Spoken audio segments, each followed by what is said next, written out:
Well, welcome to Substack Live again for Walking in Wonder with Christine Sine. I'm a little later this morning, part of the reason being that I have been working on getting my circle of light together and tidying up my space.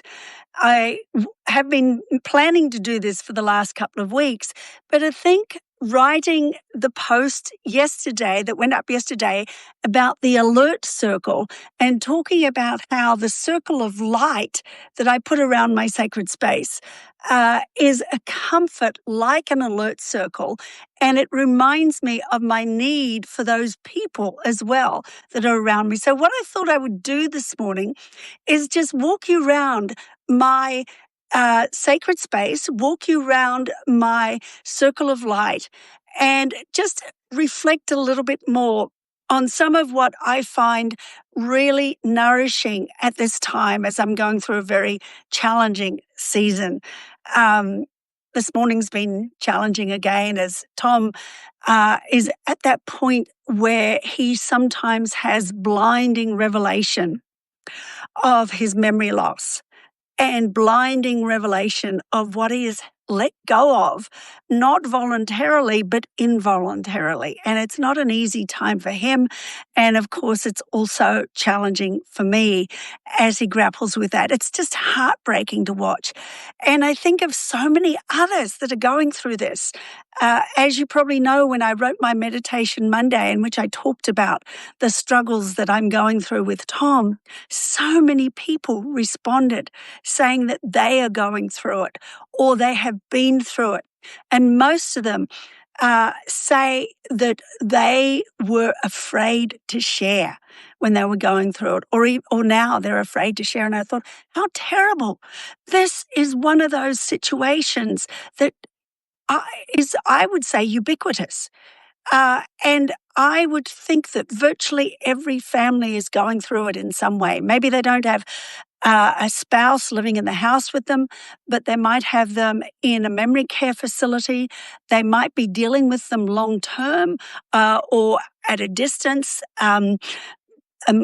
Tom's niece, his niece's husband, both of his parents have dementia. One of them because of a brain tumor and the other one because of Alzheimer's. And I think, oh, wow, what a horrible situation. And I know that there are so many others that are going through that at the same time. And so instead of being ashamed, instead of pretending that this is not happening, we need to get out there and say, hey, this is something that all of us are facing. How do we help each other cope at this time? And of course, part of the issue is that we're all living longer. When I was a kid, the average life expectancy was 72. It is now, here in the United States at least, it's 84. In Australia, I think it's 86. It's a little bit longer for women than it is for men. But we are therefore facing issues that we've never had to face before. And so I just want to share with you some of the things that I have found helpful. Sharing is definitely one of those because it has made me aware of this alert circle of people that are surrounding, that want to comfort, that want to pray for me. Wow, that is fantastic. Having a counselor, people were concerned that I was taking all the burden on myself, and I'm not. We do have a counselor that we see usually every 2 weeks, though sometimes a little more frequently than that. Thirdly, I do get breaks. In fact, a week from Monday, I am heading down to Australia to spend 2 weeks with my family. And while I am gone, our good friends Mark and Lisa Scandrette will be coming up from San Francisco to stay with Tom. And I think, wow, isn't that amazing? I mentioned before that part of the wonder of our lives has been community. And this is part of that extended community that means so much to us. So make sure you develop and hold on to those bonds that can help see you through some of the challenges that life holds. Because I think that one of the reasons that these situations are more and more challenging for families is because they don't have those networks. Anyway, I didn't mean to say all of that, but I feel it's important. So now I just want to walk you around my space and show you what I have set up here and why it is so nourishing for me to start here in the morning. And of course, when I'm starting these days, it's dark. That's one of the delights in some ways of living in Seattle, is that we get these gorgeous long summer evenings and then we get dark winter evenings. And I know both Tom and I are struggling with it, and I'm not sure whether going off daylight saving next weekend will help or whether it will make it work. But anyway, enough said on that. Let me show you my sacred space. Okay. Here it is. I have a storage closet here. This here, my Good Shepherd emblem, is something that I got when I was in Greece, many, many years ago. And much of what I have set up here is memorabilia from different parts of the world and from different trips and things, or things that have just given me a sense of delight over the years. I have icons. This one was sent to me from Australia, from a friend in Australia.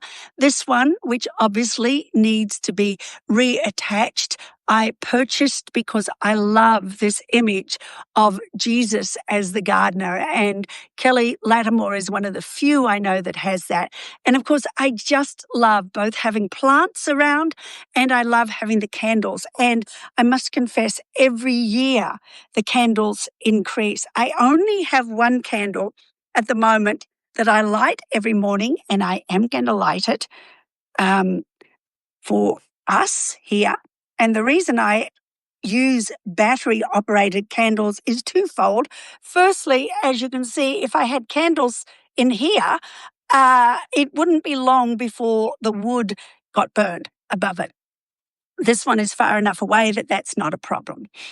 And the second reason is because I get asthma, and if I had all of these as real candles, then it would certainly be a challenge.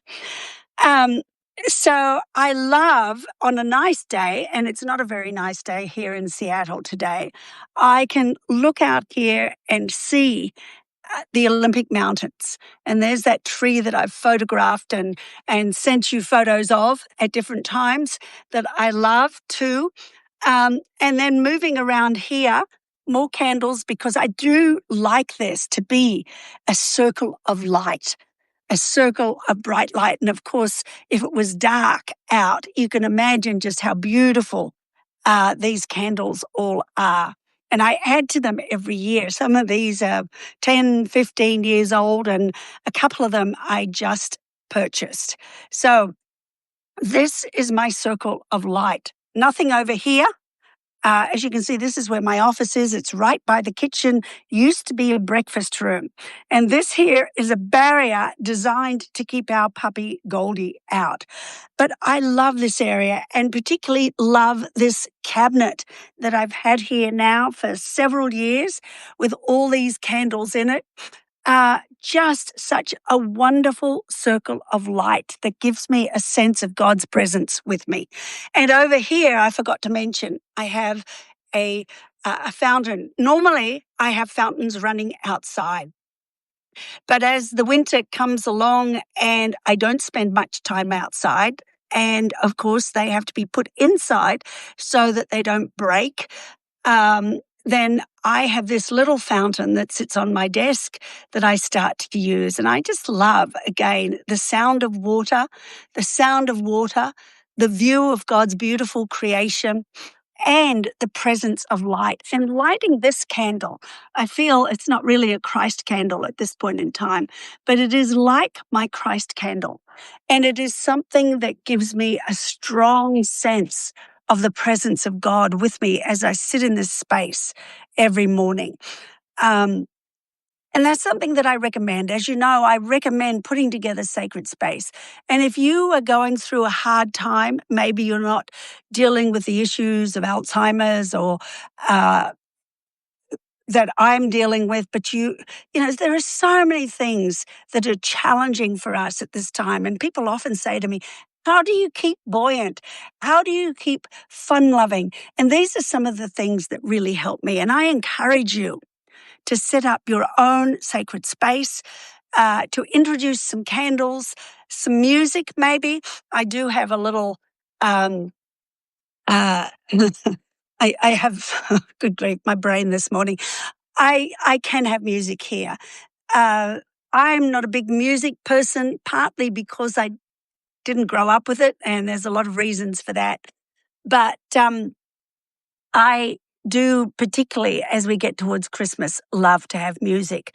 And I love to sit in this sacred space. And this is my autumn garden, nothing much there except some leaves. But again, beautiful. And before I go away at the end of this week, I will change this garden so that it reflects what is happening while I am gone. So thank you for listening this morning. Go out and think about, if you don't have a sacred space, how you can create one, particularly as we head towards Advent.